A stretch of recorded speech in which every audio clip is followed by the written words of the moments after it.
Didn't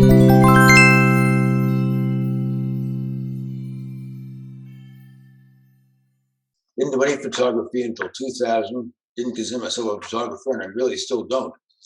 Uh, when I joined the Venice Camera Club in the early '00s and shot everything, not sure what I wanted to be doing. I was doing birds and flowers, all the usual stuff, sunsets, everything except people, because I'm an introvert and people are difficult for me to deal with, or at least were. So I just stayed away from that. Had consumer gear, consumer lenses, nothing special. Then I did 2 workshops with Craig Tanner, who then had a website called The Mindful Eye, which is now defunct. I liked the workshops. So I signed up for a third one, sent my deposit. But when it came down to it, I had a conflict. So I called them. They said, sorry, the deposit's gone, but you can apply it towards something else. Well, the next thing coming up was street portraiture. I said, well, what the heck, I'll do that. And as soon as I signed up, I was petrified. What am I doing? I'm going to walk around the streets of Savannah, meeting people we haven't met before, asking permission to take their pictures and doing it. That just sounded very, very intimidating to me. But anyway, I did it. So we walked, 8 or 10 of us walked around the streets of Savannah in pairs, got some terrible pictures. We gave each other some moral support, and we had to sort of take a deep breath and meet people. Finally, I happened to get a photo of this guy, Donald, and I was surprised at myself at how good this came out.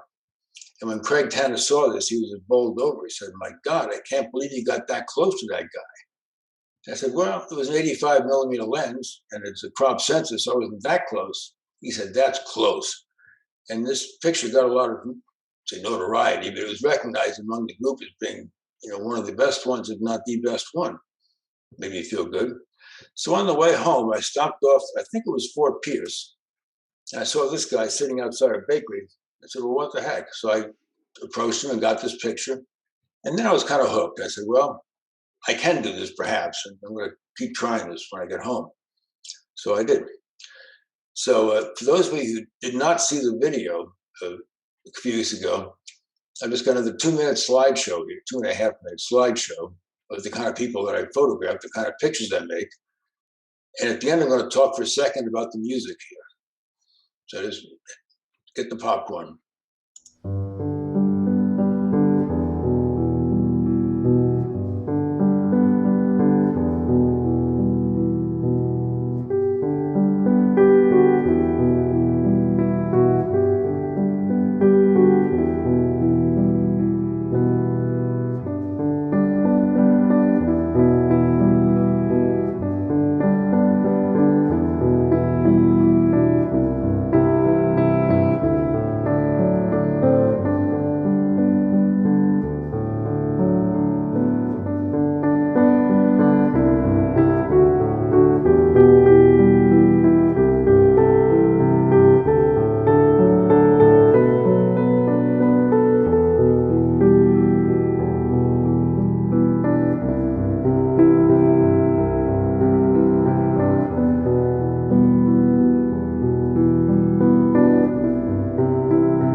After the last video went out, Scott Chris got back to me and said, you know, that music is probably not in the public domain. You probably stole it to put it on here. Now, stolen music on YouTube is probably not a good thing. So he suggested a couple of sources to find some public domain music, which I spent a little bit of time doing that. But this is the exact same music. It's Leonard Cohen's Hallelujah. This time it's okay. It's only on my hard drive. It's not out on the internet. But the fact is, these people, I have a connection with all of them. And I have an almost spiritual connection. And I want to have music that has no lyrics and to me is very reflective. So when I look at the faces, I can sort of look inside myself and see what these faces mean to me. That's just my own idiosyncrasy, I guess. So how do I approach strangers? First, when I walk out with the camera, I go just to meet people.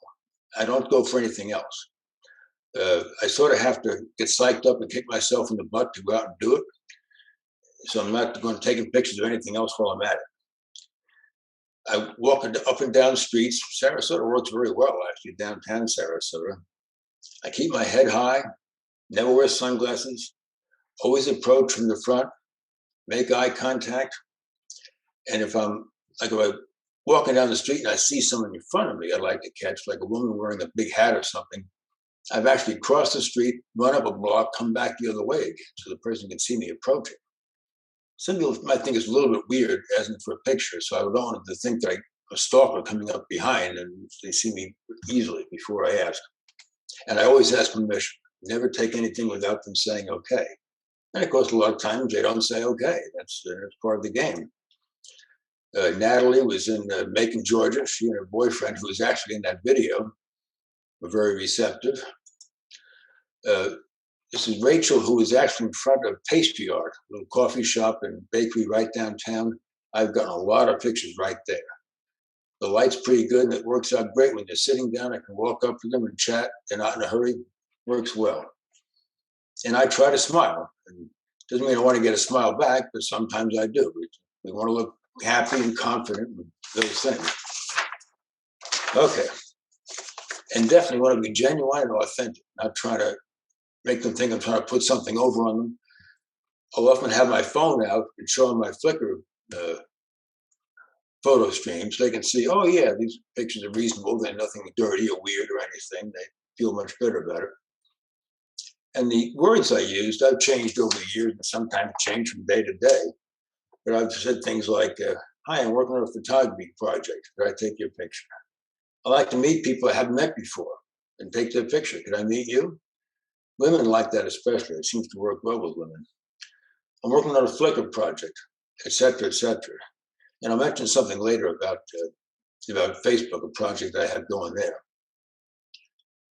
Okay, Alfred Eisenstadt, the guy who did the unconditional surrender, like the statue downtown. More important to click with people than click with the camera. And I think that's right. If you just be genuine and walk up and make friends with them, you come out just fine. Can everybody hear me okay? Am I working out? Yep, you're fine. Okay, good. Men and women, I think, for the most part, are equally receptive. With women, I'm sometimes overcautious and want to try to find something to compliment. I have a lot of them with hats. Wow, I love your hat or that kind of a thing. And I'm always concerned about walking up to somebody, say who's very heavy, and they might think, oh, geez, trying to get fat people or something. I'm not, but it's, I probably really haven't got many overweight people for that reason, but I try to constantly work to get over that. I've done quite a number of people in wheelchairs. When you walk up, I'm 6'1", so I walk up and pretty tall on them. As soon as they start to listen to me, I get down on one knee right at eye level. And I think they like this because it's so often overlooked in a crowd. We're looking at each other at 5 or 6 feet high, and to include them makes me feel good. Don't worry about rejection. You will get rejected, or I will get rejected. It depends from day to day. I'm sure some days I'm not as confident and don't project myself as well. And I know some demographics that are difficult. When I walk up to somebody, I say, it's probably not going to work. If it does work, well, it's just a bonus.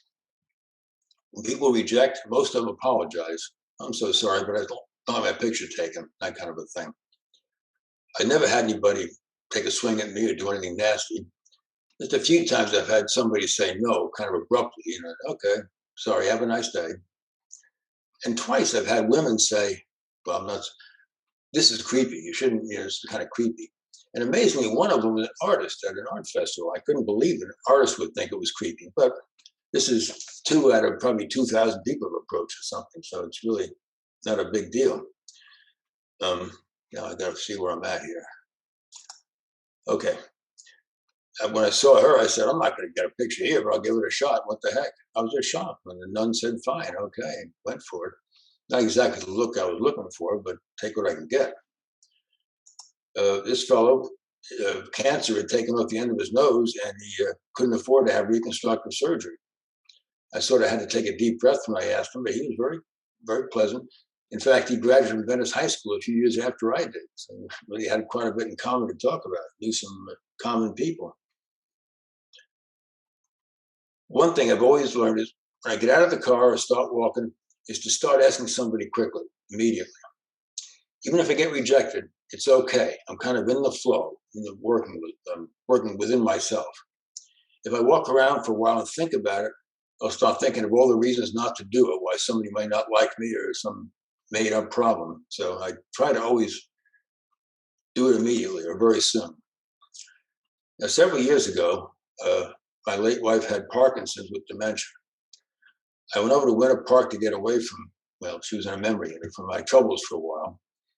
And I was sitting on the park bench early in the morning, and I said, the first person that comes along, I'm going to ask. So Kim came along on a mobility scooter.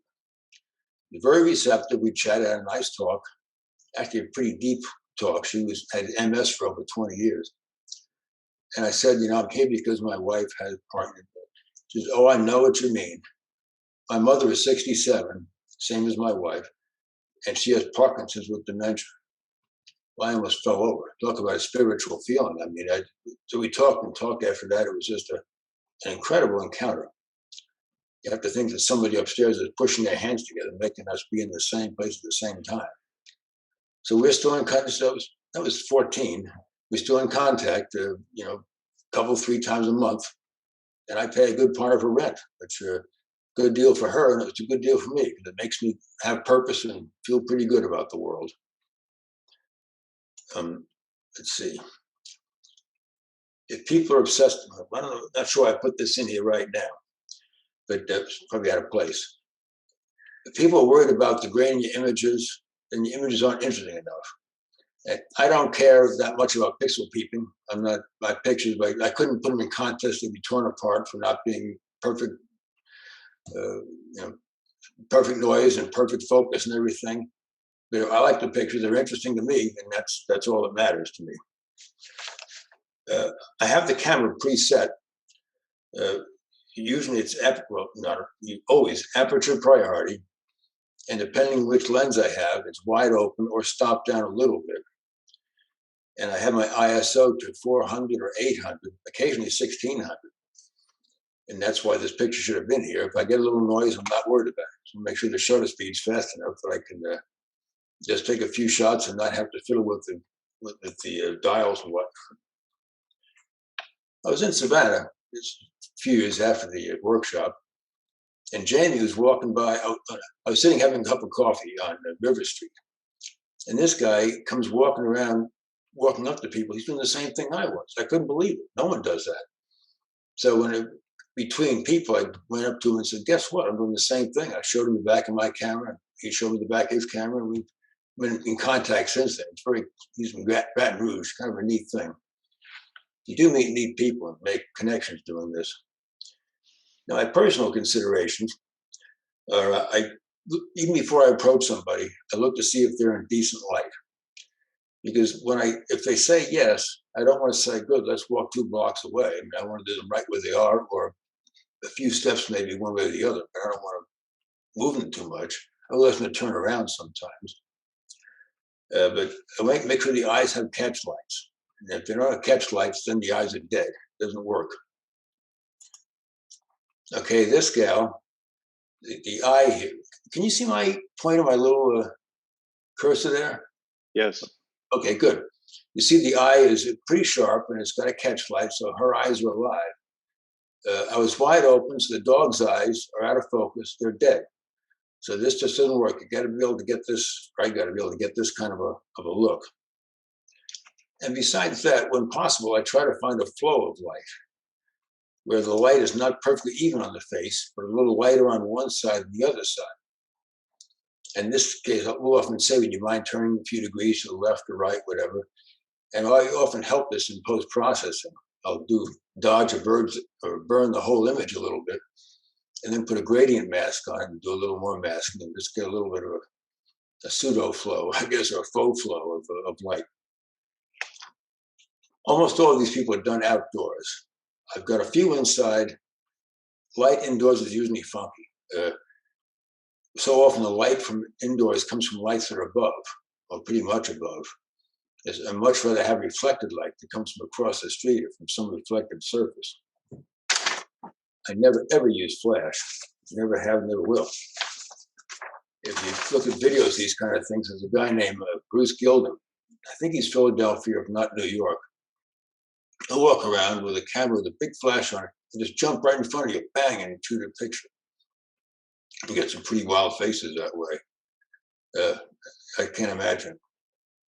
I saw a little article about him by Eric Kim, and the title was Bruce Gilden, Genius or Asshole? And I suspect there's a little bit of both, depending how you look at it. I just couldn't do it. If somebody is, I'm going to look at the top here and see where I'm at. No, I can't. Okay, there's somebody who did indoors. Actually, it was in a tent like, so it's not natural sunlight or naturally reflected light. It's just kind of goofy light that I try to avoid for the most part. Don't rush. If you can take time with the people, and it's very easy to rush. I rush a lot of times. I get nervous and I want to, get on my way.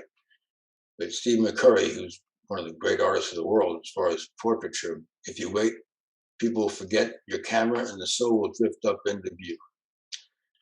When I'm on, I've had times where somebody will stop and talk for 5 or 10 minutes. In front of pastry art, my favorite place there, when I'm talking to somebody seated, they might say, hey, have a seat, sit down with me. And we chat, and 10 minutes later, they'll say, well, I thought you were going to take my picture. I said, don't worry, we'll get to it. But when you have that kind of a contact, you're going to get a good picture. The chances of them showing themselves to you are pretty doggone good. If somebody appears to be homeless, I usually give them $2 or $5 or something. If you ever go down on Saturday mornings, go down to the farmer's market, Main Street, Bear is always there with a sign, he's a bilateral amputee. So if he's not homeless, he certainly isn't. Life's not easy. Always give him something. And I give it to him first. Before you ask for the picture, give it to him up front. And I think it just builds trust.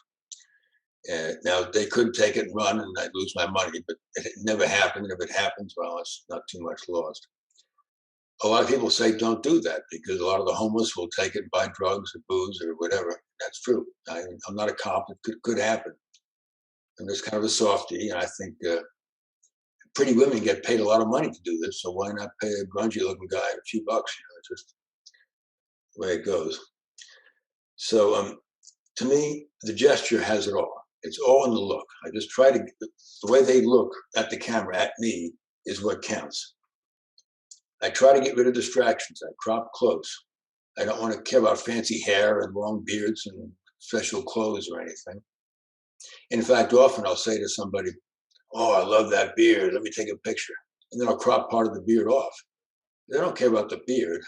I care about the eyes, the person who has the beard, who wants to have a beard like that. That's what interests me. So I just try to catch a little piece of that personality, which is probably a bit of hubris on my part, but I'm not going to try to catch the soul, but a little personality would be great.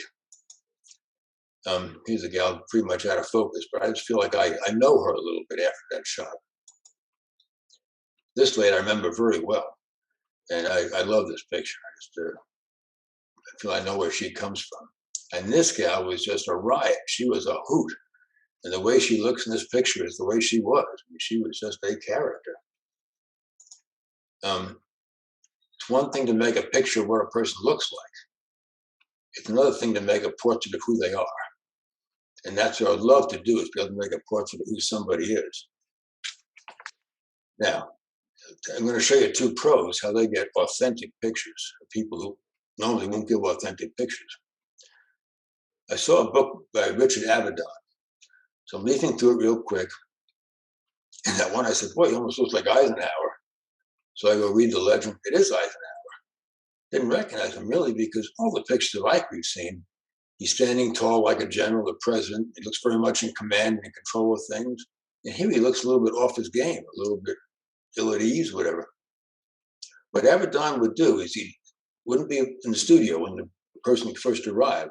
An assistant would take him into a room, or her into a room, have him sit in a chair. There's a camera already pre-focused with a remote shutter release. And then they say to the subject, even Eisenhower, put your feet right here, little X's on the floor. A minute or two later, Avedon walks in, doesn't say anything. Walks to one side, looks around, walks to the other side. Pretty soon the subject thinks, what the hell is going on here? Click, and he winds up getting this. I mean, it's just, you could never ask Ike to sit like this or pose like this. I mean, it's just a picture of him you'd never otherwise see. And I was a little surprised to see, it looks like he has a tiny esotropia. That one eye looks like it's sort of looking away from space a little bit, which means nothing. The second one is another picture you've seen probably. And this is Yusuf Karsh. Well, that's Winston Churchill. Yusuf Karsh was a photographer. He got a sitting with Churchill for 1 minute. I'm not sure where this building was. I forget now, which he was between meetings in World War II. So they say he'll have 1 minute when he goes from one meeting to the other. That's it. So again, he had a camera set up with a remote shutter release. When the Churchill came, he was in a grouchy mood, probably always is. And Karsh walked around and said, sir, would you please take the cigar out of your mouth? You know, he's always got that big fat stogie in his mouth. So Churchill grumbled and said, no, that's who I am. I'm not taking it out. She walks next to him, suddenly grabs a cigar, throws it on the floor, click, and that's what he got. And that is an iconic photo of Churchill. Can't get any other way. It just takes that kind of a interaction to get him to come out of his shell, so to speak. Okay, so as far as posing, I don't pose. I ask people to act natural. Don't smile. Don't say cheese. I'll ask them to look right at me, and I'll often almost always get a straight-on shot like this. And then often I'll walk to one side a little bit and say, please follow me with just your eyes, not your head, just your eyes. And then get sort of a side shot, which they'll be probably seen a couple of them like that. But I don't ask them to otherwise do anything special for me. I just want to see what they look like. And don't say cheese. This fellow, maybe some of you have seen, he walks down Main Street from the Baptist church after church on Sunday. He looks so regal. I said, are you a minister? And he said, no, just a believer. I met Vernon in Minneapolis about 7 or 8 years ago, and we're still in contact through Facebook. We wouldn't say we're close friends, but we certainly know each other. Now, sometimes it's impossible. You know, you say, don't say cheese. I don't want to have a glamour picture, anything, but that's all you get. So, you take what you can do. You do the best you can. That's it. That's my wife. I cannot get a picture of her without teeth, but that's the way it is. I do the best I can, and you get what you can do. Now I got flip pages here. I just try to get a little piece of personality, like, okay, often the faces speak what words can never say. You look at this, I think that's a neat picture. What the heck is she thinking? What is she like? I just don't know. But I showed her this picture a couple of years later. I told her, I took you a picture a couple of years ago. And she said, I remember, that was a terrible picture. Okay, I thought it was pretty good myself, but it's often the case, especially with women, because I don't try to make them look glamorous. I try to make them look bad. That's who they are. So sometimes women want to be gussied up a little bit, but in Photoshop or something, I ain't doing that. The other guy, just as he is, it's one of my favorite locations, actually. The light is really good. It's a bar, open bar in downtown Sarasota. Can't think of the name of it. Now I'm kind of losing my train of thought. But anyway, there's a guy a little bit to one side. Now, sometimes people are playful. As you start talking to them, you can realize they got a little personality. They really get into it. They enjoy the interaction. So I try to do something like this. Let's have a little fun while we're at it. That was in Cape Town, South Africa. That was in Macon, Georgia. This kid was going down Venice Avenue with a couple of girls, and I just had no idea I'd get this. And one of the girls says to him, "Hey, make your face," or I forget the dog face or something. He did this. I said, "Well, that's the first one of those I've seen. Haven't seen one yet either." Now, this girl I met up in Casa, not a girl, a woman. Nice picture, but she was really a character, playful. So I got the picture that this is what I usually get from women. I'm used to that kind of a thing. Just this lady, I see her frequently now. I mean, we're kind of old buddies. And although I didn't get her eyes open, obviously, it's such a spontaneous gesture that I could not use this picture. In fact, it's hanging up my wall here, about 30 by 30.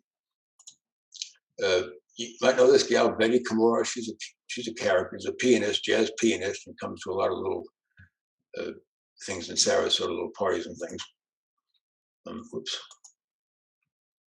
Okay, if you're not living in the moment, you're really not living. That's what this is. It's a little chance to live in the moment with somebody, have a little bit of fun, have a little bit of human connection. And I think it helps the world a little bit. Get rid of some of our other words and just take us for each other for face value. A few times I've seen, okay, I think I've been about a half hour now. Scott, put me off here sometime, just say it, and I'll do the rest in a video, send it out. A few times I've seen young couples that seemed to be kind of playful. So I say to them, to the guy, this is Ernesto. I said, "Ernesto, whisper something in her ear I can't hear. Make it something naughty." So that's the response I get. This was in Savannah. These are newlyweds on their honeymoon. So I said, "I don't want to hear this, but whisper something. Tell her what you're going to do to her tonight." So there you go. That's pretty fun. This is a quote, you may have seen this before. "There are no strangers here, only friends that you haven't yet met." And I kind of believe that. You walk onto a city street, look down, there's 25 people in front of you. Well, you could look friends with them. Who knows? You don't meet them, you're never going to know. Now, it's attributed to Yeats. I tried to find what poem I'd chosen. I can't find it. But if he didn't write this, he should have. It's a great quote. Now, have I met any famous people? Or I try to find famous people. Any notoriety? No, absolutely not. There's another guy named Donald. I met him about probably 7 or 8 years ago. Excuse me here. At the farmer's market, he was sitting on the curb playing a harmonica, and he had a sign, "Homeless veteran," blah, blah. So I gave him a couple of bucks, got this picture. And I saw him almost yearly for the next several years. He sort of became looking like a werewolf. And then for a while, Sarasota, one of the art groups in Sarasota put some free pianos downtown. Anybody could stop playing. Well, this guy plays fantastically. I said, "What was this guy doing with the harmonica? This guy's terrific." And now he's gotten some notoriety. He's a YouTube phenom, and you've probably seen him on the news at some point. He played at Candlestick Park before a 49ers game. And I've seen him, pictures of him, not my pictures, all cleaned up. I'm not sure this would be effective all cleaned up. I don't know. To have a guy like this playing a piano so beautifully is quite a shock, quite a disconnect. This one really got to me. I'm sitting at Cafe Epicure, I think it's called, on Palm Avenue in Maine. Across the way is this gal sitting in a place whose light is usually bad, but she had her own built-in light modifier with that hat. So I ran over, introduced myself. She said, "Yeah, you can take my picture." She's in the DC area. She was in Sarasota for the weekend. She was about to fly out. And she was polite and pleasant, but didn't offer anything. So when I was done, I showed her the back of the camera. She said, "Oh, good light." I said, "Ooh, you're either some kind of artist or photographer." Said, "I'm a professional photographer." "Oh, really? What do you shoot?" "Mostly underwater. I'm a scuba diver. There's a lot of underwater diving." "Oh, that sounds cool. Where could I see your work?" "Well, National Geographic." "Oh, really?" So as soon as I got home, I looked her up, and I was taken aback again by how she just didn't seem like a happy person. So I look her up, and oh yeah, she's Anne Duboulet, and there's her some of her work. I mean, it's fantastic. And then it hit me. I knew why she was there and why she was not happy. That weekend was the funeral of Eugenie Clark, the woman who founded the Mote Marine Laboratory. And she spent her whole career diving and taking pictures of sharks and whatnot. And I know that's what she was here for. She was going home after a rather difficult funeral. Let's see. Okay, gear. Don't need this. Less is better. I always have cameras that are relatively small. The D90 was the biggest. Nikon D90 was the biggest one I've had. Now I usually use an Olympus OMD EM5 with a 45 millimeter lens, which is effective 90 millimeters. And I can just put it on a wrist strap and hold it down at my side or even behind my thigh, so it's not really obvious walking down the street. I don't want to have a camera dangling from around my neck like a Teresa. I didn't try to like a rangefinder, and that's just too hard for me. My eyes aren't good enough for that. I can't. I have to fiddle around with the focus and everything, and I can't be spontaneous. I look like I don't know what I'm doing because I don't. No, I've lost my place there.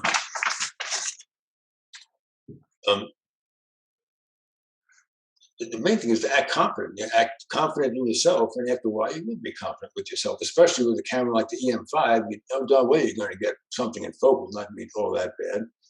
I always show the picture of the subject, show them the back. I often give them a copy. I usually have a card in my wallet. Just my name and email. I say, here, email me. Then I'll have your email address, and I'll send you back the picture. They almost never do. Maybe 1 in 10 will actually get back to me and want the picture.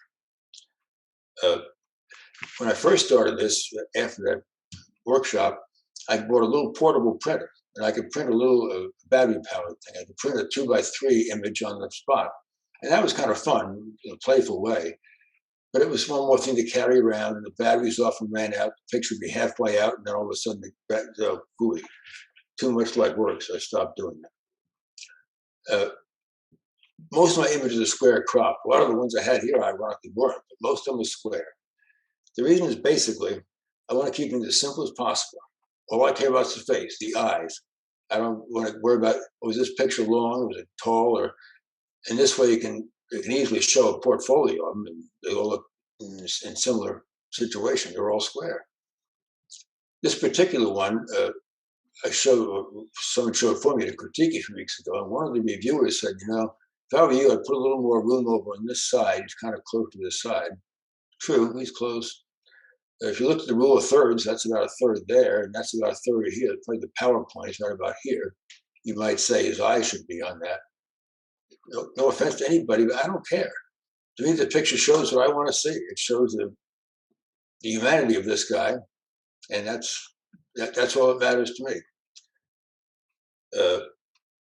I said, okay.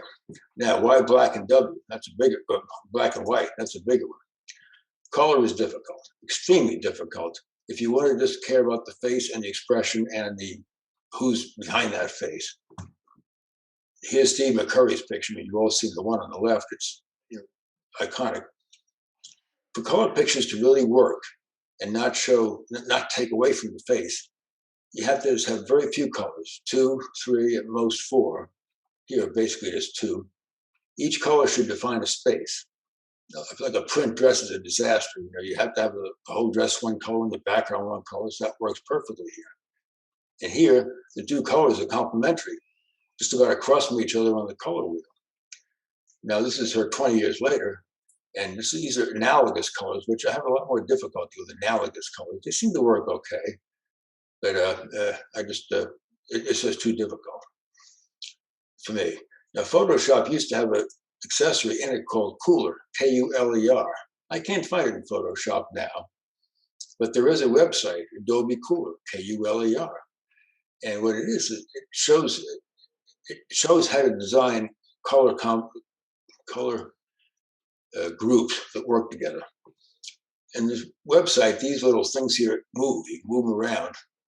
And you see down below, you can see where the colors will be changing, and you see which colors you think work together. They won't clash it like pink and orange. Nothing will be worse than pink and orange. If you want to do that, I suggest you take a look at Cooler. It's kind of cool in its own way. This is the only one I can think of in my picture that happens to work out well color-wise.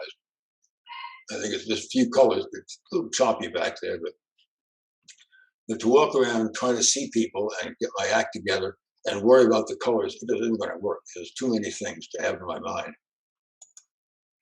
Okay. Oh, geez, where am I here? This is a lady. She used to come to Sarasota. She's an artist, and that's her art in the background.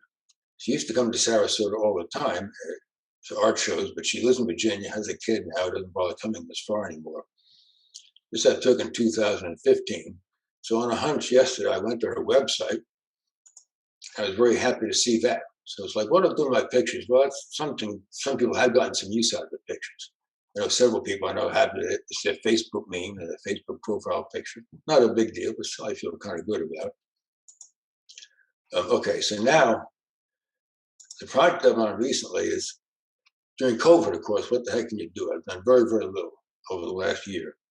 So going back to my archives, over 1,000 images, and invited into people who look like me, white Anglo-Saxon, and people who don't, predominantly African-American, but I got some Asians and some Hispanics and whatnot. And I posted 2 at a time. And I say, I photographed over 1,000 strangers whom I've met in the street. I'm posting 2 at a time, one who looks like me and one who doesn't look like me. And let you draw any influence you want to. Somebody wants to say, well, they really are the same, or they're not, I don't know. I try to get this, well, I always have the same sex, try to get sort of the same age and somewhat the same look. Although for the non-Anglos, I'm running out of pictures. I just hard to match up the looks, so I have to go out and get some more. Anyway, that's it. That's what it's about. And I feel I get pretty good comments on it, pretty good amount of reviews. I'm burned out. At this point, I've done this for 10 years, on and off, not totally solid, but I'm not sure I have much else to offer. I just done it, about all I can do.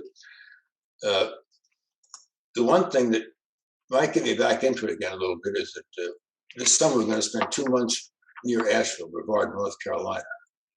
And starting next summer, we're going to spend 6 months, a year there. Asheville is a great place. I met this fellow, Happy, his name is Happy, in Asheville, and he was tending a blackboard. It was called Before I Die. You may have read about this thing. It's in several cities around the world. On the blackboard is painted, Before I Die blank, Before I Die blank.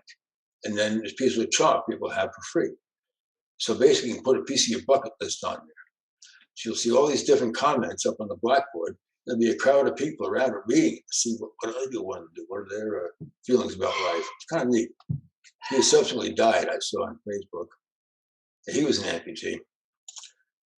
It's an artist up there. I forget what kind of his art was, but I mean, they all say yes.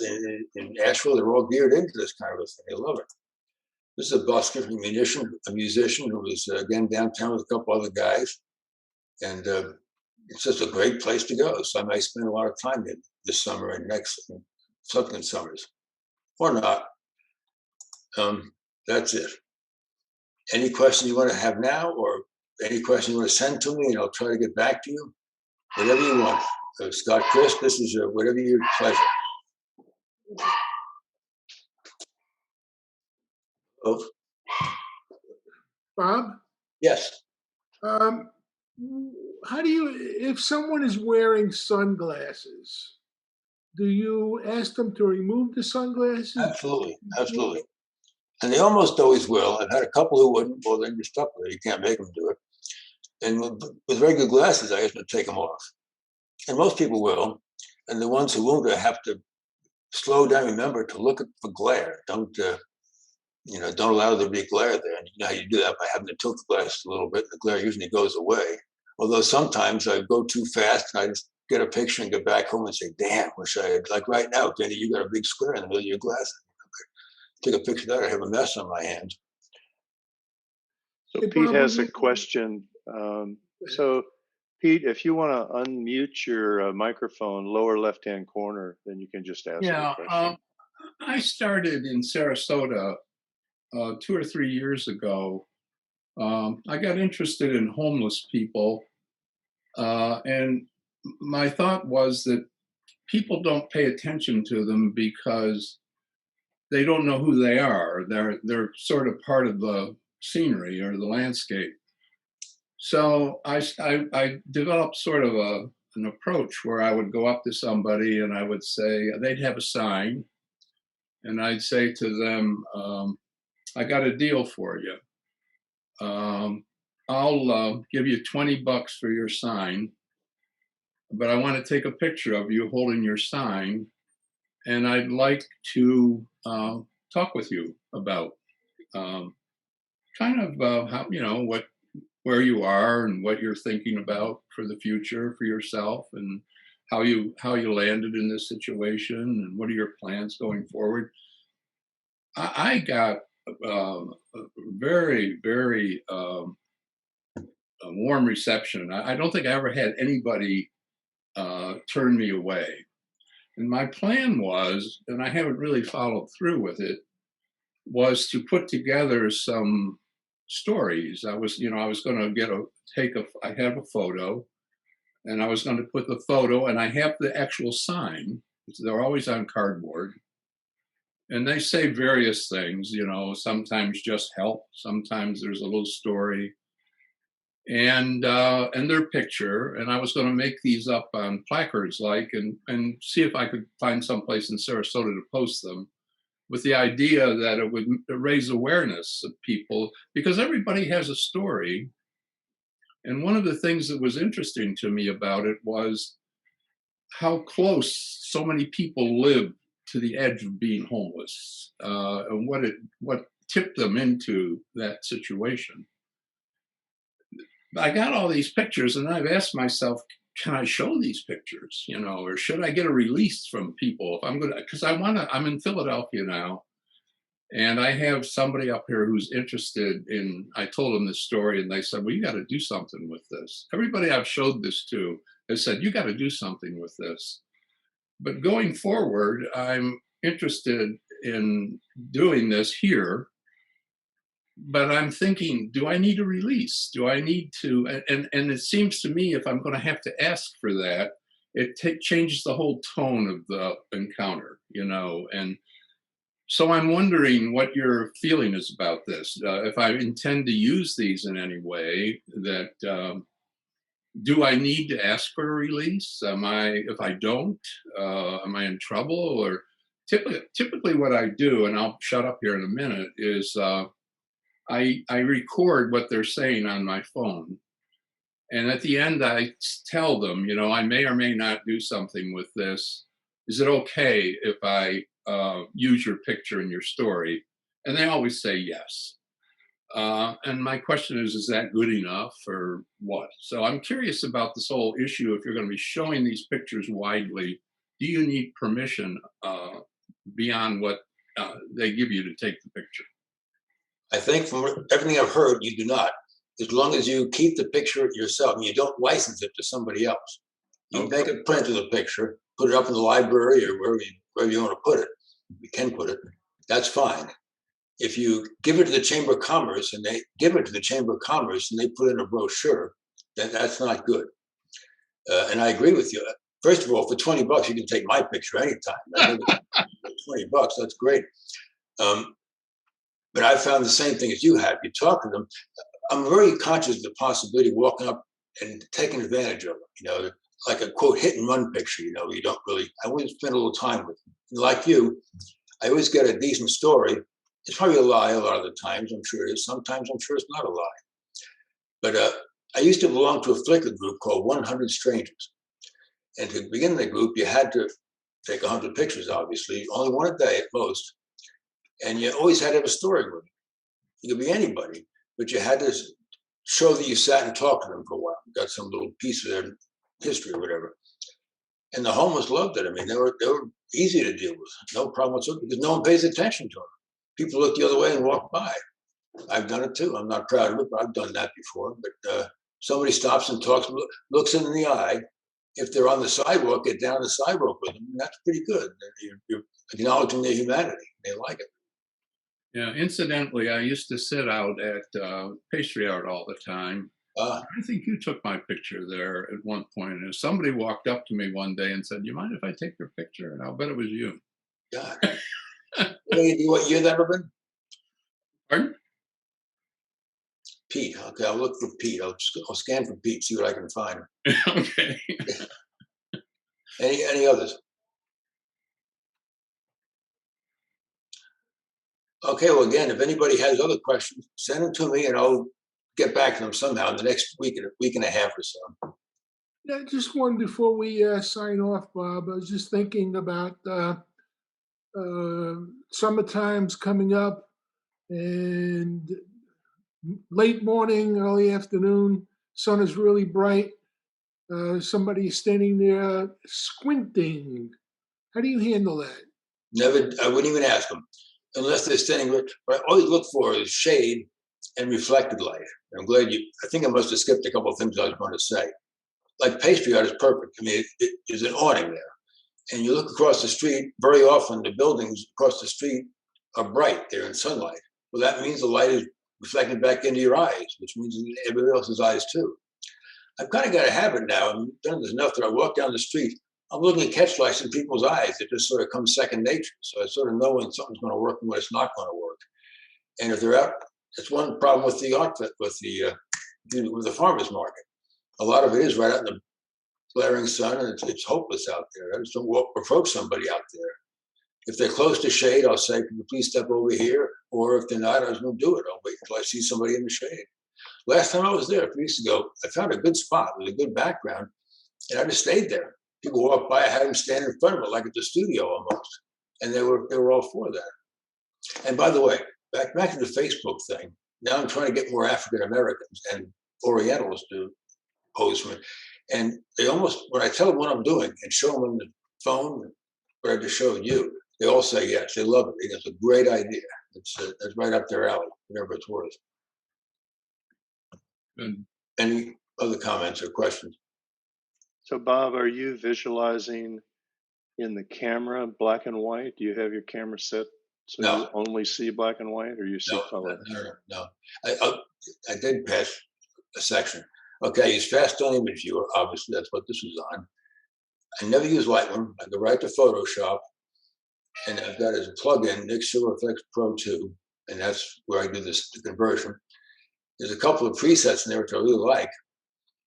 For women, some of them, one is preset number 5. Well, for a gritty homeless guy, that's fantastic.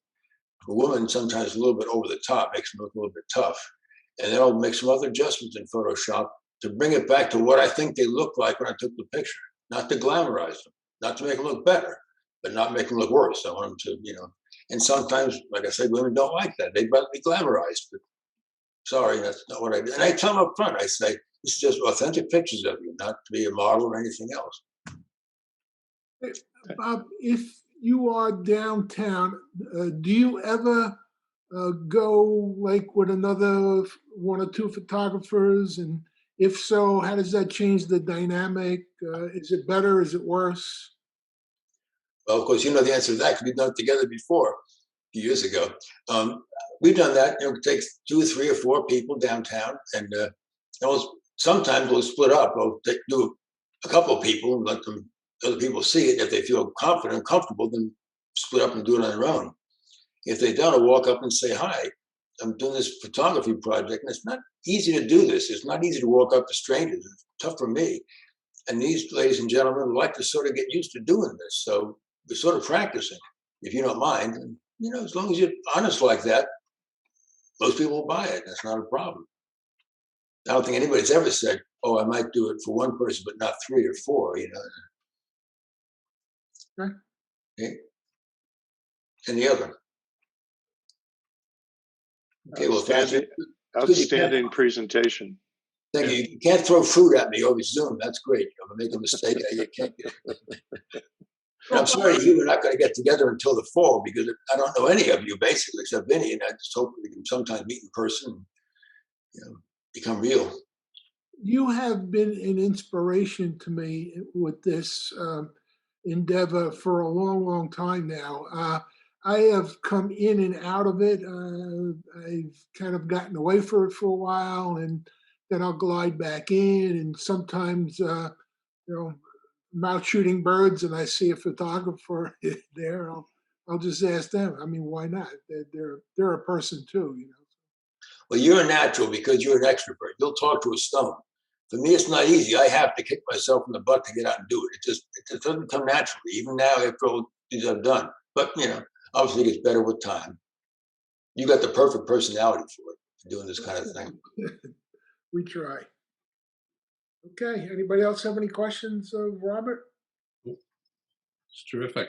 Well, thank you very much. Is this the end of the meeting now, or are you going to do some other things going on?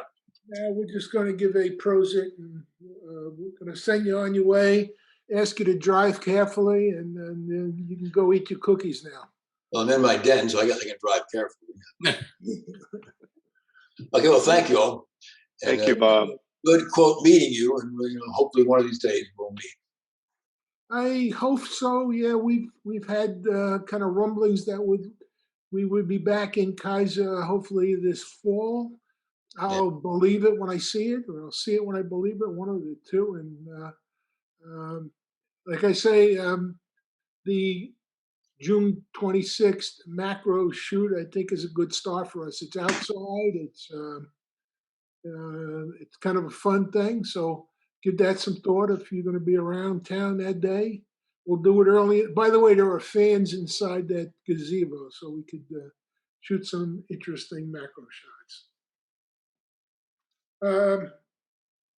Okay. Thank you so much. Okay, thank you all. Good night. Right.